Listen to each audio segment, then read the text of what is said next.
يا مساء النور والسرور. النهارده بقى هنعمل مع بعض، هنعمل الفراخ الوراك، خاصة يعني الوراك مشوية بطريقتي في الفرن. والناس اللي طلبت مني وسألتني على ان انا اعمل لهم فيديو. انا عملت قبل كده فراخ مشوية كتير، بس هم طلبوا مني ان انا اعمل لهم الوراك المشوية في الفرن بالطريقة اللي انا دايما بعمل بيها الفراخ.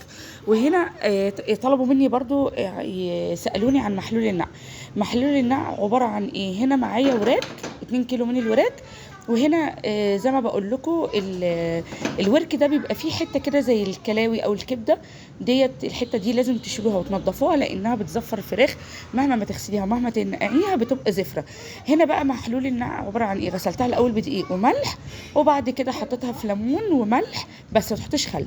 وهنا معايا بقى التتبيله وحدتين من ورق اللورا. وهنا بقى معايا التتبيله عباره عن بصل مبشور او مضروب في الكبه، ومعايا طماطميتين مبشورين برضو او مضروبين في الكبه. وهنا معايا هنزل بالبهارات. البهارات بتاعتها بسيطة وحلوة جدا، وصدقوني جربوها هتعجبكم. فلفل اسود 7 بهارات، ملح، لو عندك حبهان مطحون وكوبيباسين حطي، مش عندك خلاص، وحبه من الخل. في ناس بتقول لا الخل بيزفر الطيور، لا يا جماعه، مش في النقع، في التتبيله. خلي اللحمه جوسي وبيخليها طريه وحلوه جدا. وحبه من الزيت وعصره من الليمون. اه هنقلب الخلطه دي كويس جدا، وعصره من الليمون. وبعد كده همسك الفراخ او الوراك بتاعتي، وبعد كده هبدا اعمل فيها التشققات اللي انتوا شايفينها بالشكل اللي انتوا شايفينه دوت، عشان ادخل التتبيله في كل مكان. هنا هبدا امسك الفراخ وهدخل التتبيله في كل مكان فيها، في الفتحات وفي كل الاماكن اللي فيها. وبعد كده هبدا اسيبها من ساعه لساعتين. ولو من بالليل يبقى احسن بكتير، بس انا عشان مستعجله سبتها ساعه ونص وبعد كده بدات اشتغل فيها. هنا لو عايزه تشويها على الفحم هتشويها على الفحم، لو عايزه تعمليها في الفرن هتعمليها بالطريقه اللي انا هوريها لك دي في الفرن، وتعملي لها فحميه في الاخر، وهتديكي نتيجه خطيره جدا. هنا هجيب ميه سخنه في الكتل وهنزل بيها في الصينيه.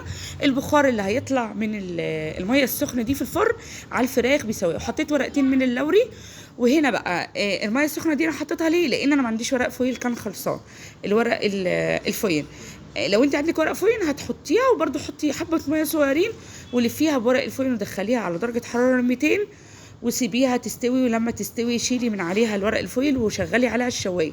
لو انت عندك الفرن زيي بيشتغل فوق وتحت شوايه ومن تحت شغلي. انا هنا بقى ما حطيتش ورق فويل، وزي ما انتم شايفين رصيت الفراخ بالشكل ده كده الوراك، دخلتها على فرن سخن مسبقا، ولعت عليها من فوق ومن تحت، وهتشوفوها بعد ما طلعت بالشكل الجميل والطعم الخطير. صدقوني جربوها ومش هتندموا. هنا خلاص دخلتها بقى الفرن، والتتبيله اللي اتبقت حطيتها برضو في الميه بتطلع عليها، بتخليها مع البخار نفسها حلو. هنا بقى ايه، الوراك كانت طلعت المشويه، عملت لها فحميه بس معلش اتقطعت مني في الفيديو وانا بمنتج. هنا بقى الايه، الفراخ الوراكه هي طلعت بالشكل ده. اللي ما بيحبش الوراك هيحبها. ان شاء الله اشوفكم في فيديو جديد. باي باي.